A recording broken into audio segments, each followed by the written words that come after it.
persons, right? Would you say that his overview of this budget and its implementation can be put to force? Yes, I can agree. I can agree to that. And mind you, all the finance ministers are great in their own right. They are great. When you come into governance, there are a lot of factors that will affect your performance. And mind you, this is politics. Yeah. There are certain things you want to do, but certain things will not allow you. But the reason why we need to pay attention to the Honorable Atuforsen is that he has rise through parliament. The ranks, yes. Those people are supposed to become, how do you call it, the watchers of the executive, the legislature. Yeah. They need to put the executive on their toes, so that when executive says, "I'll spend this amount," parliament needs to make sure that executive is spending that amount. So you have a finance minister that is coming from parliament. You get it. Our previous finance minister was not from parliament. Appointed. He was appointed. So this one is coming from parliament with his watchman mindset, making sure that everybody is spending what he has to spend. And for me, in this administration, so much firing. If someone is not performing, you should fire them. But I think that's what the president said. Yes. So that is one aspect that I mentioned. And now that he's brought this particular aspect in there, now can we also talk about the fact that calling a parliamentary person a politician coming into how do you call it to manage a lot of people were saying that if you want to manage a sensitive sector of an economy like the finance, you do not bring a politician who was voted for. Otherwise, he is going to be swayed by public perception and by public views on how things are supposed to be done, rather than actually doing the work. We've looked at his portfolio. We've looked at his background and experience. Can that particular view of being a politician sort of cause a negative, I don't know how to... So I think the question, before you answer this question, then let's take a commercial break. We'll be right back with more. Don't go anywhere, just stay with us. We'll be back in just a jiffy.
Thank you for staying with us. We've been joined in by Mr. Martin Ohen, a name as we said earlier. Mr. Martin, good morning, welcome. Yeah, good morning. Thanks for having me.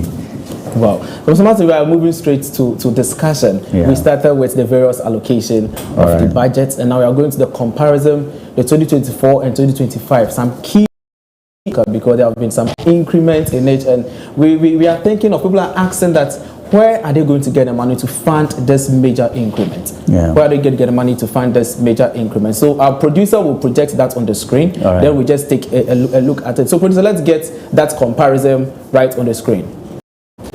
Okay, so that's the budget comparison. 2024 road fund. 2024 road fund was 1.1 billion Ghana cedis in 2024. But in 2025, the finance minister is telling us it's 2.81 billion Ghana cedis, an increment of about 155.5%. Looking at the school feeding program, from 1.34 billion Ghana cedis to 1.78 billion Ghana cedis. Capitation grants from 84 million Ghana cedis to 145.5 million Ghana cedis. The same applies to the LEAP program, from 728.8 million Ghana cedis to 953.5 million Ghana cedis. So the question is, where are we going to get the fund to fund such increments? All right. Thank you once again for this question. You see, it's a matter of policy priorities. All right. What happened in the previous administration was that they did what we call capping and realignment. So what they did was that many of these statutory funds, they cap it at the 25%. Excess then was sent to the consolidated fund to support government expenditure. Do you understand? So what the current government is doing is that I'm not going to cap it.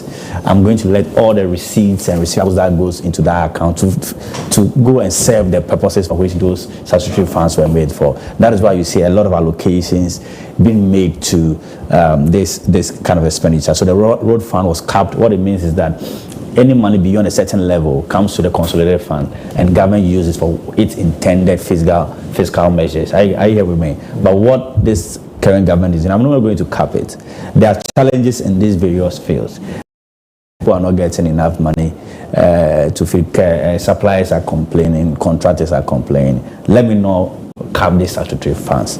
Let me allocate more to that. I get the point. So that all the receivables that come to that account, we just go and set the intended purpose. And that is what they do. So having done that, then the question is, how do we get additional revenues to then meet other obligations, expenditures? So what the government has done is they've seen a challenge with the tax refund account, where the for that statutory account was to use to do a tax refund for taxpayers. But I think the objective was the intention was very good, but I think the use was practically very bad. So the intention is that then let me reduce the total appropriations that move from the revenue into those accounts, and then let me move from 6% to 4%. Then I'll get additional revenue coming into the consolidated fund. How then? What additional revenue measure can I do?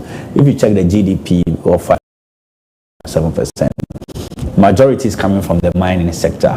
Do you understand? And you know, these mining sector are predominantly owned by foreigners, and when they end this profit, they repatriate this economy. So the GDP is not job proof.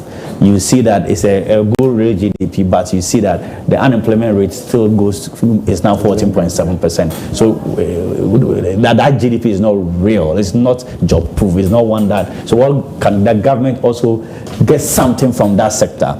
So there's this growth and sustainability levy is imposed on them. That levy has been 1% over the years now. So the government is saying that, can I take something more? You are earning, you are making more money. So from 1%? From 1% to 3%, so that we can get more economic rent from that sector. So that is what they are also doing. And they want to also enforce compliance, very important.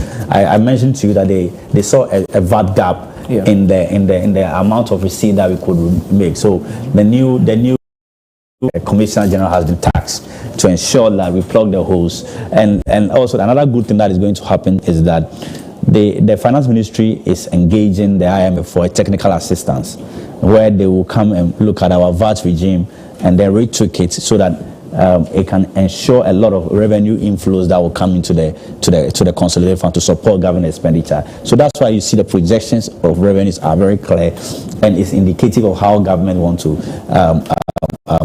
fund its activities. But in terms of these allocations, it's just a fiscal approach, where in the previous administration, many of these receipts were even collateralized by using to raise Dutch bonds and other bonds. No, don't worry.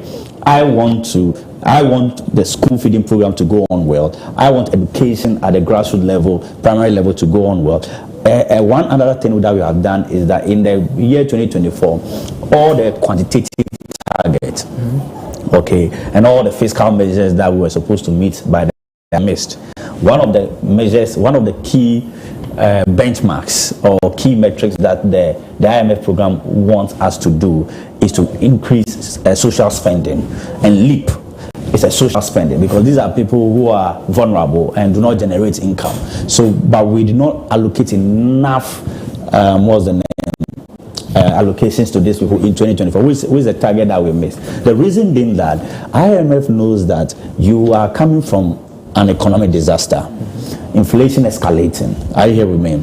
And these people are not earning income, so allocations to them, and the fiscal adjustment that requires additional taxes, increase in ECG and water bills, will bring untoward hardship to a certain group of the population. The requirement is the IMF that you increase social spending to the vulnerable in the society, so that you can mitigate their exposure because of the austerities that come with the IMF program. Are you getting the point? Now,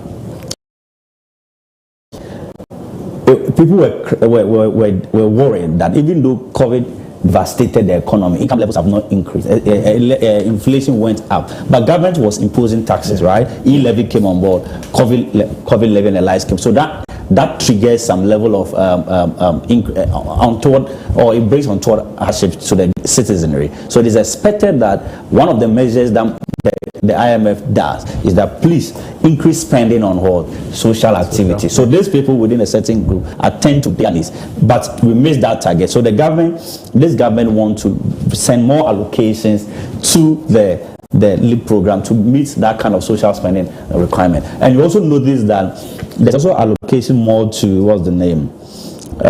All these things are social spending. Yeah. The school feeding program is a social spending. Capitation grants is a social spending. Allocation to those will be going to the first year university. They are all social spending. The untoward have been imposed on them because of the conditionalities in the program. The 3.5 billion Ghana cedis allocated to school, free SHS is not going to be a burden on the budget. No, Get Fund was capped. Are you getting the point? Get Fund was capped, and the revenue streams, the excess revenue streams, was coming to the consolidated fund. So what the government is saying, I'm not going to cap it. Whatever it is, capping means that if say 100 billion is coming in, our 25 billion will be used for Get Fund. The excess 75 billion, bring it to central government, I will spend it. That's what it means. I get the point. So government said, no, I will cap it. If it's 100 billion that is coming to them, let the 100 billion come to them and let them use it for their activities. I get the point. Yes. So just before you talking about the profile of the Dr. Cassel Atofos and how he's risen through the ranks and all that. Now, you've talked about the methods that the previous governments were using, and you can clearly see that it was being run by an investments banker. So sort of trying to cap, and then in this particular time we are looking at someone who is into public finance proper. And we're just talking about that, and then I want to bring this question again because it's actually very important when it comes to the implementation of our budget. Now, looking at usually we're thinking that someone in parliament or for a sensitive sector like health, like finance, we should bring technocrats. He is a technocrat when it comes to finance, but he being a politician as well, will it sort of derail the implementation of this budget as to gearing it towards something that a lot of people will say yes, than to actually because we need a lot of fiscal discipline when it comes to this particular budget. And that has been done. But for the allocation, has been done. No, in terms of the fiscal measure, Okay, implementation. That's what I want. Okay, sure. Yeah. You see, one thing that happens is that, in the case of Dr. Kessler Toforsen, he's an MP. Yes. So he associates himself with the grassroots, the ordinary Ghanaian. He's a technical person. He's a chartered accountant. He has a PhD in finance. He has a master's in taxation. You see, you need a blend of finance, accounting, economics to excel and understanding the political economy, to blend the two, to be able to reason with policies that resonates with the grassroots and the ordinary Ghanaian. Do you understand? So I'm sure because of the number of years he has been in this political environment, it has helped him understanding the plight of the ordinary Ghanaian. He goes to his constituents for votes. Yeah. They tell him day to day what their challenges are. Are you getting the point? That's why I'm not worried. I'm not so much. I'm not surprised by the allocation to the district common fund, because he knows that development happens at the local economy. Yeah. Then that is where someone who will go and buy some kenke here, will buy a pure water, and activities will go on in the local economy. Yeah. So that has given some leverage. But someone who has political experience over the period, and it is the reason why he's able to do many of the things and channel many of the resources to the very things that are. Would you say that leverage would also come at a risk, because he's a people's man, and what the people may want to actually see or what the people may want to experience will not necessarily be what is on the ground and what should be done fiscally? No, of course, it doesn't mean that. That's why he has technicalities to the political experience. Okay. Is it a case that this expenditure are economic in nature? Will we derive value from it? I believe at this stage, and the kind of exposure he has had from being a deputy finance minister, from being a board member on the Bank of Ghana, and he has learned from for IMF and World Bank annual meetings, over the period in Parliament. He has been a minority leader and a majority leader for some few weeks. He has run through all the ranks and has all the exposures that he requires. I believe he's the right man for the job at this stage, and there's no surprise that he is delivering us. I think Mr. question nodded his head. Yeah, because it's so clear. And for me, if you look at our politics, sometimes we want to have separation of powers where legislation is different from the executive. But sometimes when the blend happens, especially in our case, some form of the people own the politician. The politicians are accountable to the people because they vote for them. In fact, that's why the argument has come that we should begin to vote for the MCs and the DCs so that they will be accountable to the people because they are the development agent. So if you have a minister who is a parliamentarian, not just a politician, because you can be a politician and not be, he's a parliamentarian. So if he didn't run this ministry well, and he goes back to his constituency, the people will vote against him. Exactly. The people will vote against him. Because, it got to a time when they wanted to take the former minister out. They said, kick him out. In fact, you had certain MPs coming out of parliament saying that. Out of the majority cause. They should, but he wasn't taken out. Yeah. If he was supposed to vote, they would have taken him out by the next election. So sometimes, even though maybe the minister, you may think by the people, the needs of the people, but he will also act within the framework of his work, and we'll have the excellent service we want. So that is that he has the perfect blend of political and then technical skill. Yeah, that helps us as a country. Yeah, that helps a lot. So I think we just have to go to the tax issues, especially the abolished ones. There was one particular one that was not really talked about, yet to be abolished. I want to take that video. Producer, if you have the video of the finance minister addressing the issue of abolishing some of the taxes. There was one key one people were looking out for, COVID-19, but it seems it was missing in the list of abolition. I don't know if I didn't hear that. So, producer, please, can we get that video so that we'll just reflect back and speak to it? Okay, so I think they are getting the video for okay, so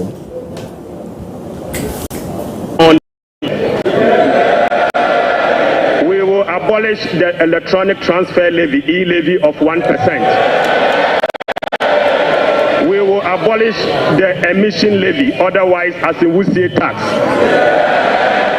We will abolish the VAT on motor vehicle insurance policy. Mr. Speaker, we will abolish the 1.5% withholding tax on unprocessed gold by small-scale miners. Mr. Speaker, the removal of this tax will ease the burden on households and improve their disposable income. Right, Honorable Speaker? The removal of these taxes will ease the burden on households and improve their disposable incomes. In addition, it will support business growth and improve tax compliance. Mr. Speaker. Okay, so Mr. Martin, you heard what he said, especially it's going to increase disposable income. My question is, do you think this will translate to increase economic activity? Of course, yes. You know, when you check your receipts when you go and buy items from the grocery shops and other shops, that you see the build up, the price build up, you see VAT being a major component and very huge tax that we pay on it. If the effective tax rate on VAT is 8.9%, the highest in the sub-Saharan African countries. The next one, I think. Can you repeat that? I said the effective VAT rate we pay as a country on our goods and services is effectively 21.9%, the highest in the sub-Saharan African country. So it is the incident. Another thing you need to know is the incidence of tax. Who bears the final tax? So, and the incidence of VAT is borne by the consumer. So it means that the burden, the VAT is transferred and paid by the consumer. In a period where we are coming from economic crisis, period of escalating prices in goods and services, utilities, period where a lot of companies have left the country because they saw Ghana as an environment, the business environment is not congenial. The cost of doing business is very expensive. You remember the many countries, companies that left the country, the difficult business environment.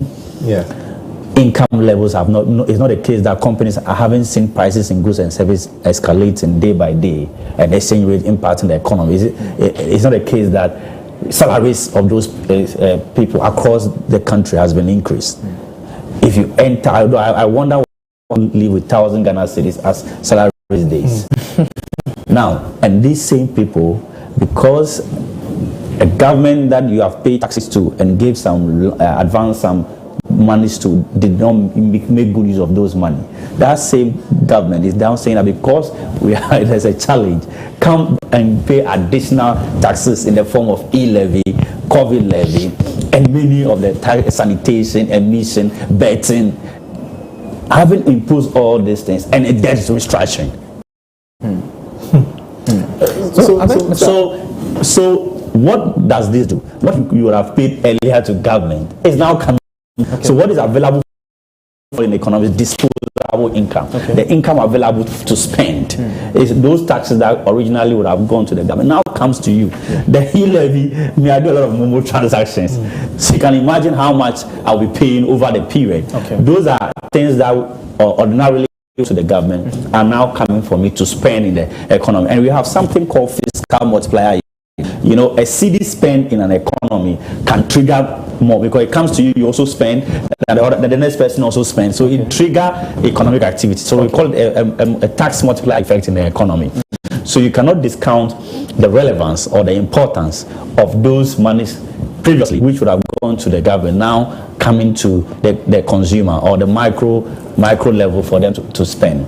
Okay, thank you very much. I think we have Doc on the line. All right. Dr. Joseph Ntrubefi is on the line and he'll be joining us shortly to speak on this issue, because on Tuesday he raised a lot of concern about this. So we'll be talking with Doc. Hello, good morning, Doc. Yeah. My friend, how are you? Doc, please, we are fine. You're welcome. Thank you. I'm sorry I had to delay. I needed to rush from the classroom. So Okay, Doc. sorry about that. Doc, finally, the taxes have been abolished, or as the finance minister said, he's going to abolish such taxes. And he made us understand that it's going to increase ordinary Ghanaian disposable income.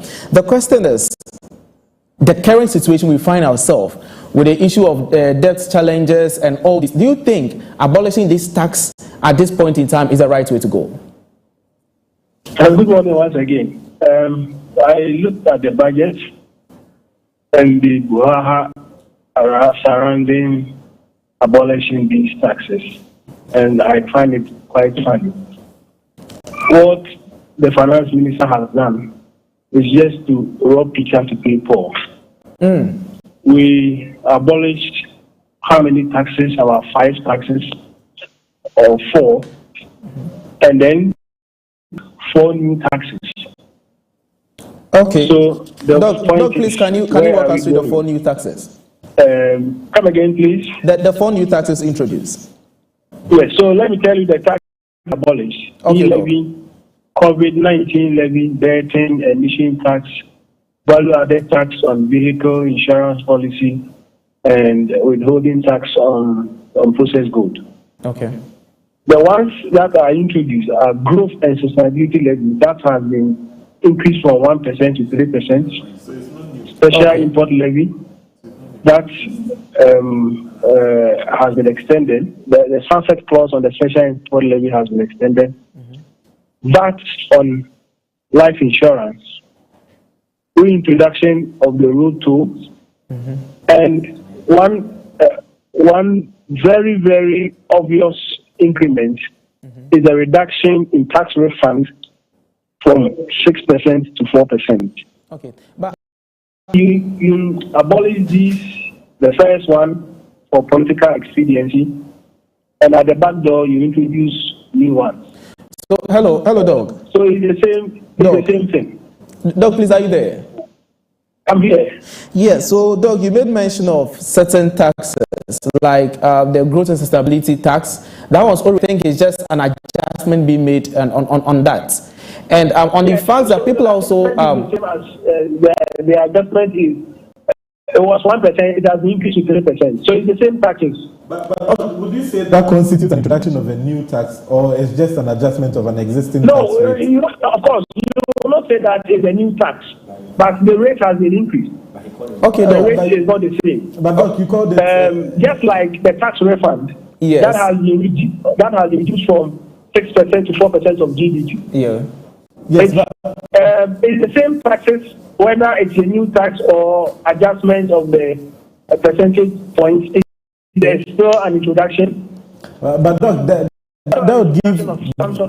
would give listeners the perception that new taxes are being introduced. If someone should hear it on the face value, with the way your initial submission was. But these are taxes that were there already.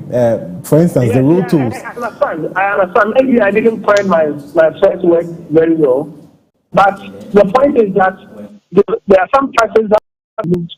And at the back door, either the existing ones which has been increased, or we have some sort of introduction. For example, the road toll. Okay. So I mentioned 5 items: growth and sustainability levy that has been increased from 1 to 3%, special import levy, VAT on life insurance, reintroduction of the road toll, and the reduction of the tax refund from 4 to 6%. Yes, but the road toll this, for instance, funds of raising revenue. I do not see the difference between the ones that we have taken out and the ones that we have either increased the margin or reintroduced. The only difference is that the ones that we have taken out were taken out of political expediency. The ones that we have reintroduced are being introduced because government still needs money, and that's the bottom line. Yes, but government still needs money to run the business. The problem we have is that when it comes to tax reintroduction and tax abolition, we trying to abolish taxes. We don't have the marginal, you did not have the multiplier effect of these taxes. For example, COVID levy. What is the multiplier effect of COVID levy on average consumer? What is the multiplier effect of emission levy on the average consumer? If we have an idea of the multiplier effect, then we can say that taking out these taxes, the life of individuals. Okay, last Tuesday, I made a point that the MP government abolished more than 16 taxes, thereabout, and reintroduced new ones.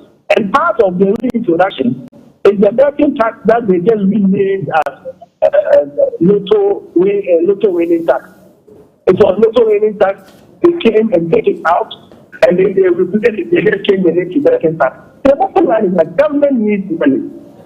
Coming to power and policy to take off taxes doesn't make the economy strong or get the economy improved. We need to find innovative way of creating more revenue streams for the government so that we can actually get the schools and the hospitals we are always looking for. So there's actually no point in taking out these taxes and either increasing the existing ones or introducing new ones that have been abolished. We are square one. It's not done anything new. That's what I'm trying to say. Doc, you talked about the multiplier effect of for instance, the COVID tax on let's say individuals in the country and its impact in the economy on its own. But Doc, I was saying that you were talking about the multiplier effect of these taxes on the economy. That it's probably its significance is not known. But Doc, would you also agree that with the diversion of these taxes from let's say the private individuals to would you not agree that it's going to also increase, let's say, the disposable income or the incomes in the pocket of people, thereby boost economic activity of individuals and thereby cause progress in the economy? Don't you think so, Doc? No, but whatever disposable income that was appealed to me was still the introduction or the adjustment of the other taxes I have mentioned. If I'm supposed to get a disposable income, you say that the incidences of those taxes are not on the consumer. The importer is still paying a certain level. Doesn't think that the importer will still pass that tax on to me. Yeah. Hello, Doc. That it is just as me paying for when I'm sending money. No, don't you think that the incidences of effect on the sales ideas of individuals who fly that road? And so I don't see the point. Those things we are talking about, that reduction in taxes, in disposable income of the consumer, in theory and in books. In reality, if you reduce taxes and you reintroduce new ones or adjust the existing ones, we are still back to square one. Okay, Doc, thank you very much. There's a quick one from Mr. Martin Ohin, and two things you said. Mr. Martin, this is what Doc is saying. Yes. So what I was thinking is that, we should look at the incidence of the tax, all right? Many of the taxes that were adjusted or were abolished, you could see that the incidence, for example, the growth and sustainability levy, the incidence is on the mining company who have been the major contributor to the GDP. Now, so the objective is that when we waive the COVID levy, the e-levy, all those monies that ordinarily would have gone to the government would have come to the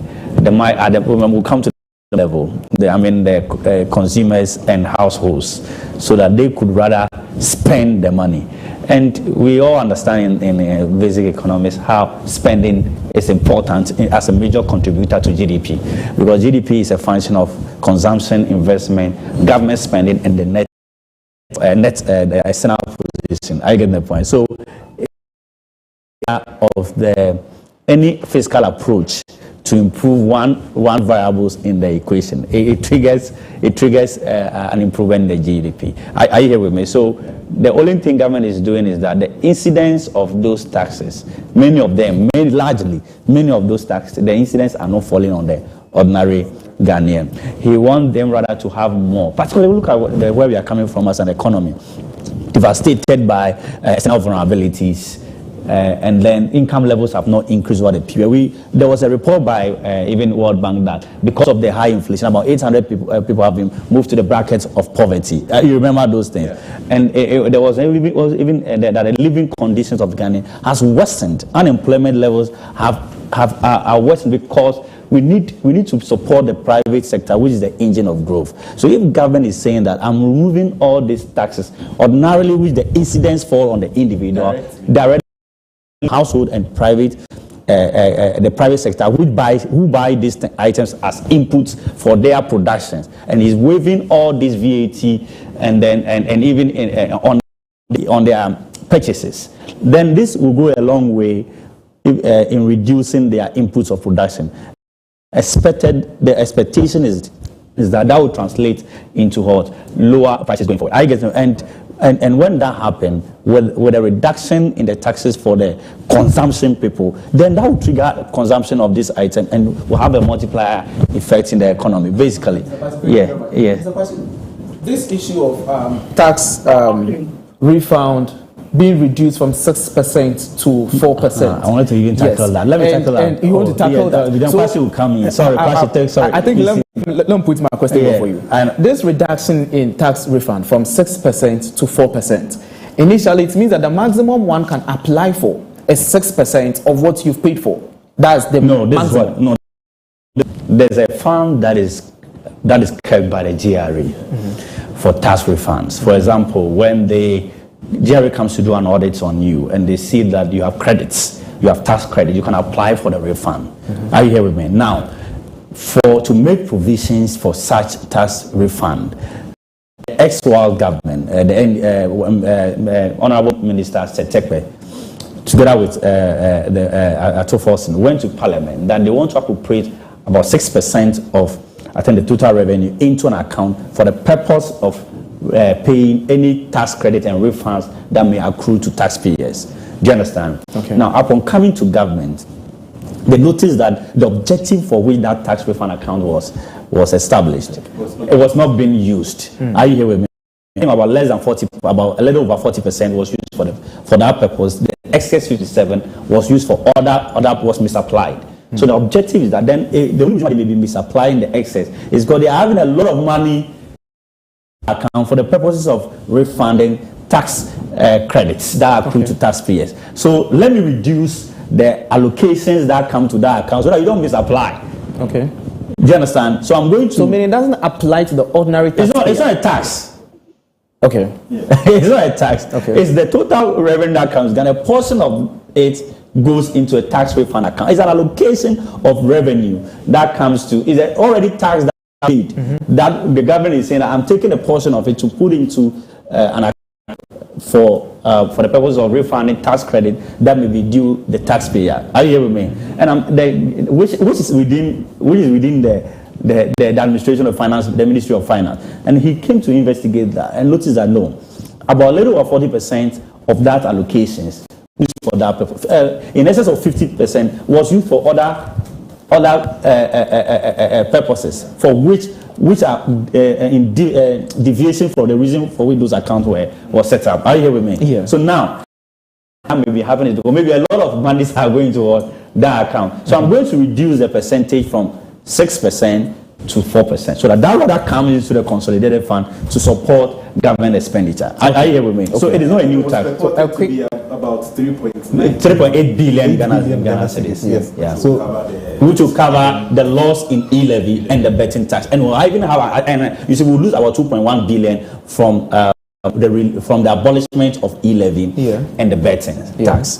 But we'll lose 2.1 billion. But using the appropriation that will go into the tax refund account from 6% to 4%, government will make 3.8 billion. So there's a net off of 1.7 billion, and that is what they are spending on the capitation, the school, the sanitary part, and all that social interventions that government is doing. So we have that video. I want to play before Doc leaves, so that Doc will just respond to that as soon as possible. So, producer, let's get a video when Doc was addressing the issue of tax refund being reduced from 6% to 4%. Let's get that video. We are reducing the current tax refund ceiling by 2 percentage points from 6% to 4% of total revenue, as defined in Section 69 of the Revenue Administration Act 915. Mr. Speaker, by reducing the ceiling on the tax refund from 6% to 4%, Right Honorable Speaker, we have saved the taxpayer 3.8 billion Ghana cedis. Mr. Speaker, this amount is enough to close the revenue shortfalls from the removal of the e-levy and the betting levy. Mr. Speaker, the e-levy would have accrued 1.9 would have accrued 180 million. The two put together is just above 2 billion cedis. By reducing the tax refund account from 6 to 4, it is enough to remove this tax, and the savings will be provided to take care of social interventions. We are reducing the current tax. Thank you very much. That's Dr. Kesa. So forth. Doc, please, are you on the line? Hello, Doc. Yeah, so Doc, you heard the minister clearly saying that that initiative that he's taken is the purpose of saving Ghana some amount of money. Do you really agree to that? What is tax refund? I don't want us to deliver the point so much because I have some other things. Basically, it is when the taxpayer pays taxes that are in excess. So when we file returns and their tax credits, what are supposed to be paid, that tax credit back to the taxpayer. We are reducing the tax refund. Meaning that at the point the taxpayer pays, and it's supposed to count for refund because the amount stated may not be enough. The person has to be the percentage of the refund. That is to the private individual. Okay. And basically, we say tax with a tax refund reduction in the form of tax payments. Because whatever accrued amount that is supposed to be given me will be reduced. Okay. I don't want us to deliver the point so much. But let me drive home my point. My point is that over the years, what federal government has done is to abolish taxes, some taxes already these new ones. We are where we are. The economy is not good. Exchange rate is not changed. So just abolishing taxes and leading to using new ones or adjusting existing ones. It is not a problem. It is not the solution to the problem. Okay. I was told that they are going to undertake policies that will reset the economy. And in the reset agenda, I found policies. All those things are things that have been done firstly, and the economy is not. And we keep on doing the same thing. And we are not moving forward. I don't know how we can move forward as a nation when we keep on repeating the same economic skirmishes we have. Okay? As part of the resetting agenda, government has introduced targets. Government has targeted revenue generation. Government has targeted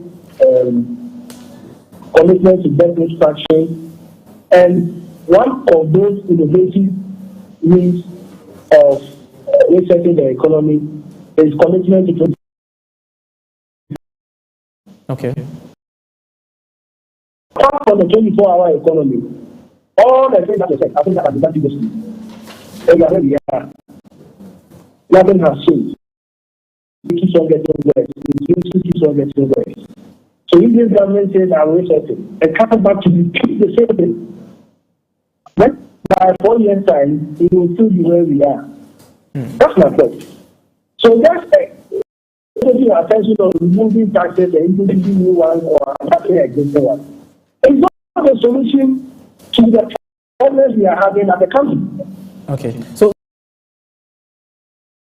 going to translate into anything that has been a fundamental problem in the country. okay. How is this going to translate into reduction in inflation? Of course, you can expect this party will get prices down, but to what extent? So the question I keep on asking myself is, I needed to see something really innovative that can actually change the fortunes of this country. But if you think this policy that has been done since 2000, and where we are, I don't see the bright side. That is what the point I'm trying to drive at. And that is why I'm against the removing taxes and really. Thank you. Surely, yes, that it is not the solution to our problems. Okay. Thank you very much, Doug. Thank you very much. Before you leave, your last words. How will you describe 2025 budget? Come again, how will I describe? 2025 budget. Like I said, because of what we said about the economy and the fact that we needed to have a certain form of resetting, I was expecting to see something very, very new, something very, very innovative planned by the government to actually get us on track. That's what I have seen. I guess repetition of all the policies we have been doing for the past maybe a 24-hour economy. That's the only difference. Okay. Apart from that, I don't see the need to need money, and that same money is what we are trying to cut off for government revenue. Okay. Apart from that, I don't see a bright future ahead of us, both in the short term and the long term. Let's hope that there will be some magic somewhere. But from I think as an economist, and from what I have done, I don't think this thing can take us to the promised land. But maybe the government has some magic we need to perform those magic, and that we all be. Okay, Doug, thank you very much. We are so grateful for your time. This is the reading. They are going through the parliamentarians are going to talk on it before the passage, and we will get in touch with you and have a wonderful day. Thank you too, my brother. Thank you very much. Okay, please. What I want us to do now, we have to go for, because this is hot right from his mouth. Let's just take some reflection, because I saw Mr. Kwashi itching to say something. I saw Mr. Matinohine Nim also trying to maybe even interject. So let's just take a few of their concerns concerning this particular budget. We will do that immediately we come back from this break. Yes, my producer is giving the signal. So we go for this quick commercial break. We'll be right back. Stay tuned.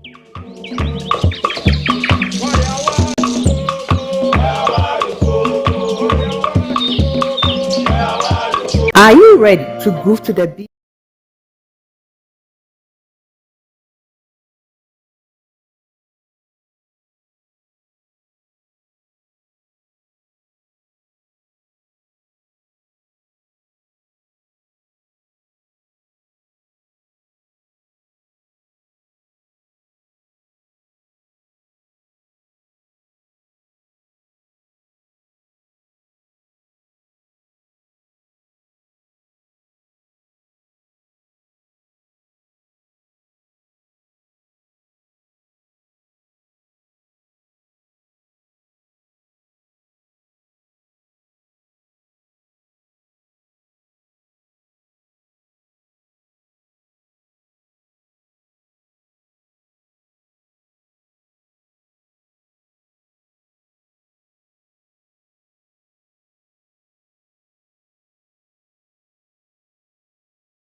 The post-budget review, and it has been amazing. It has been amazing. We are still on lots of things, especially the road, the reintroduction of the road tolls. I think people have been calling for this reintroduction of the road tolls, sake of one, people are losing businesses at this very joint. When I go into Castle, vendors are crying, and even citizens are saying that let these road tolls come to actually be to help our road infrastructure. But other people are having different thoughts that no, this is not the time for introduction of road tolls. We want you to understand there is going to be the phone line will be open shortly, and let's get interactive. Tell us, what do you also see on this budget? So you can call on the number displayed on your screen. Let us know what you think about this budget. Is it a budget of hope, or from Mr. Steve Kwashi, the reintroduction of road tolls? You promised me one thing. Talking about from the break, okay. You were going to allow them to take their pointers. Exactly. Before we go into road tolls and all that, let's have your quick reflections on the submissions by Doc. That question. Yeah, I think I would like to be in one of his classes. Yeah, so that I listen to him. It's a point of view. Yeah. And one thing is that when we are growing a country, we must not always say that this is how it was done in the past and this is the results. So if you keep doing it, it's the approach. Okay. People are doing the same thing, but the approaches are different. The perspective, they are different. So then we expect a better results. Okay. So, but when we are stuck with the idea that we've always been introducing tax, abolishing tax, and the results are the same, we wouldn't even move forward. In this economy, we don't need magic to run this economy. In fact, we don't even need strange ideas. Okay. We already have the template. The templates to run this country is there. In fact, if they put instance, even international organizations are giving you the benchmarks. What you have to do is to serve the people. A benchmark. Don't spend beyond this amount, and you go reckless spending beyond those amounts. It's not rocket science. Trust me, this is not rocket science, and we need our leaders. So are you saying the appointees need to be very disciplined? Yes, that's what I'm saying. That's why before we went up this session, I told you that there should be a lot of firing in this government, because if you listen to the former the minister, you saw that a lot of state-owned enterprises, they are running at losses. Yeah. If you're a state-owned enterprise and your company is running at a loss, you should start a long time ago. That is how we need to run this country. Also, if you don't do it that way, now KOKO board is in losses. Exactly. They ask the minister. The minister says that the managing director should look for funds toward. So we are introducing the good board. It's also a state-owned. Put strict measures on the managers of these state-owned enterprises. That's where we go back to our old story. But now, the president, he needs to put his feet on the ground. If somebody is mismanaging a company, don't wait for election year. 2 years, 3 years. Take them out. Because this government is actually lean. We need more people to. My brother can even manage some of the enterprises. So, Mr. Martino, just before you come in, so there's a caller from Tamale. Good morning, welcome to Clock TV. Thank you. Some of the economic areas, such as the ambulance service, government needs to tax the nation, because these days when they want to transfer a case from Tamale to Kumasi, I think the government is taxing every Ghanaian, because ambulance service is for everybody benefiting. If you are in need of it, it serves your need. It's not an individual who is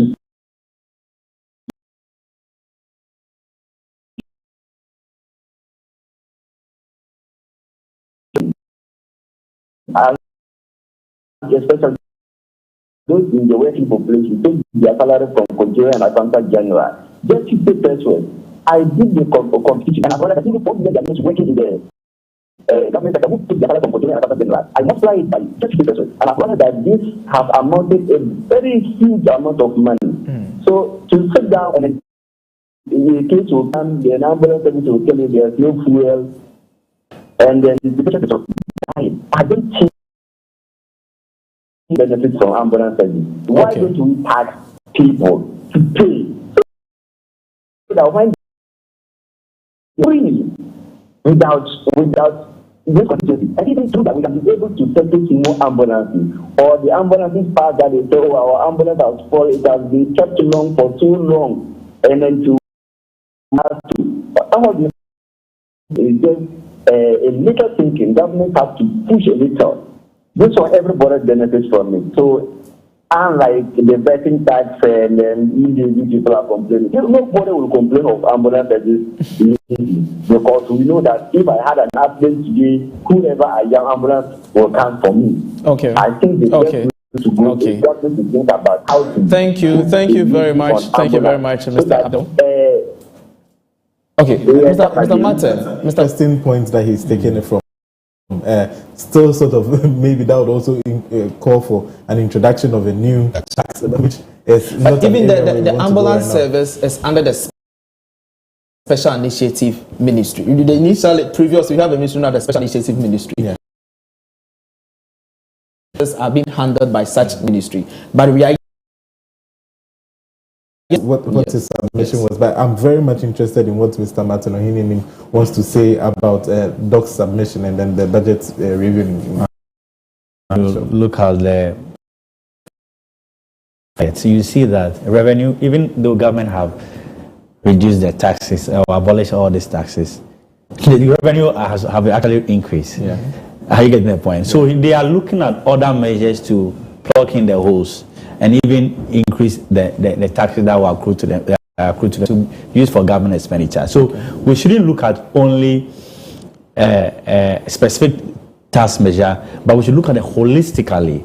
What is the government doing? He may be reducing some tax, but he may be ensuring compliance and reviewing administrative measures in the tax administration. Are you getting the point? So, and also he may be looking at other areas to raising revenue. He has used a smart way, the tax refund account, to get in revenue. He has also the mining sector. Yes. He's going to retweak the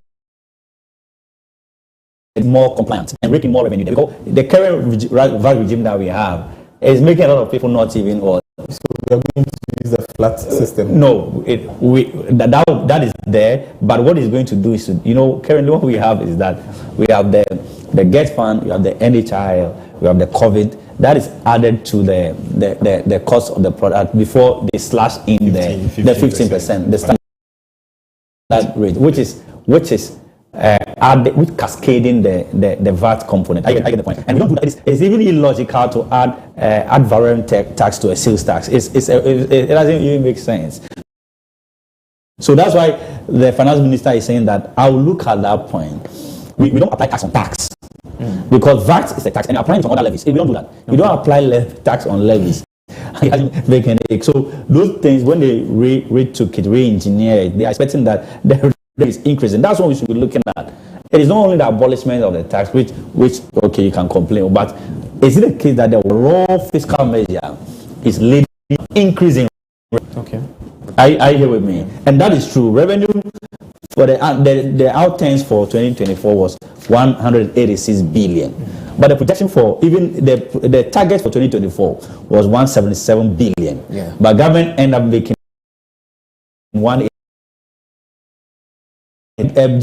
over the years have been surpassing their targets. Okay. Are you with me? So 2025, government is expecting to rake in 223 billion Ghana cedis, which is more than what you got when you have the e-levy and other distance that you are. Okay, Mr. Martin, before we go, to sake of our time, there've been this initiative or campaign promise.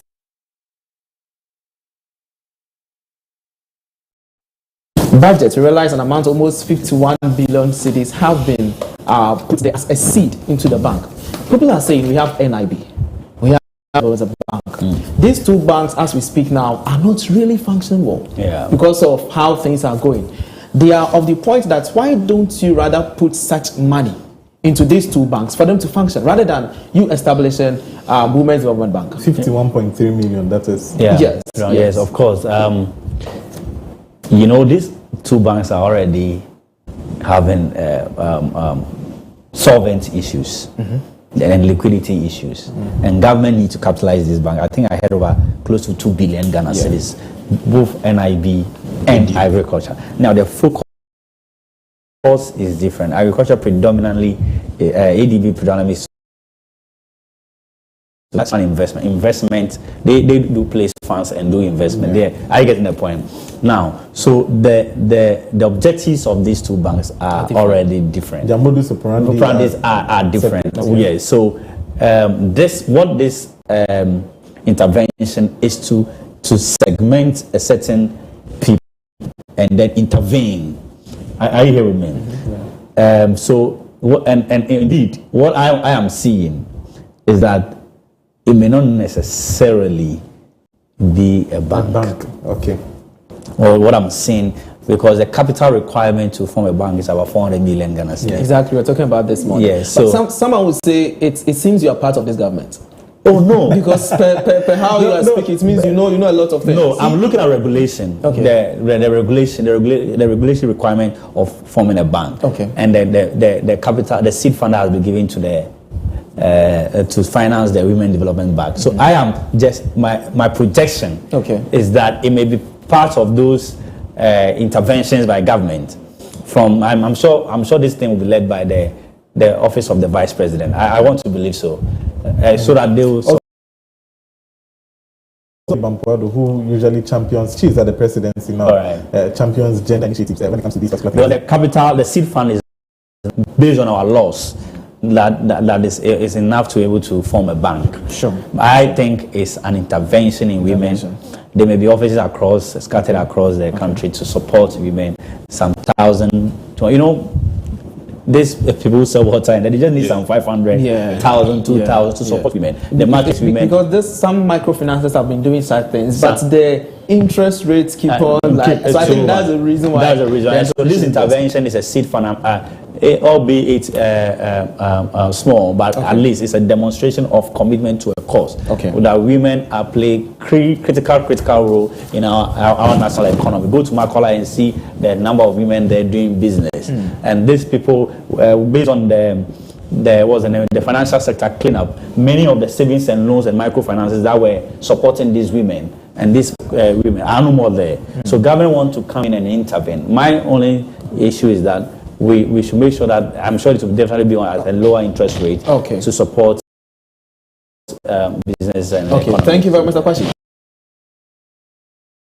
Like you said, this is a special initiative program, like the Exim Bank. We have export and import. It's not like the Universal Bank. Yeah. But my issue with all these banks is that now, in terms of branch level, the people they seek to support, they are mostly in the rural areas.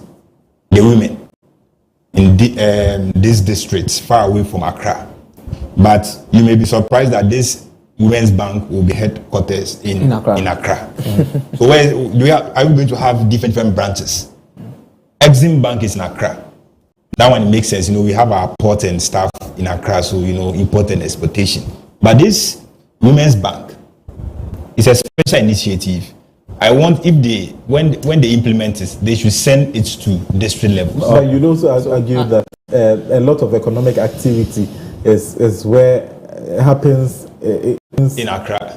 Yeah. So centralizing it here, their headquarters here, and then decentralizing the other branches. Yeah, that's the way to go. That's why I spoke about the branch system. Yeah. So if you have a good branch system for the Women's Bank. I think we would delve into this Women's Bank more the next time we meet, and other initiative, and we are going to bring all the other angles of this very budget in our next meeting. Thank you all for staying with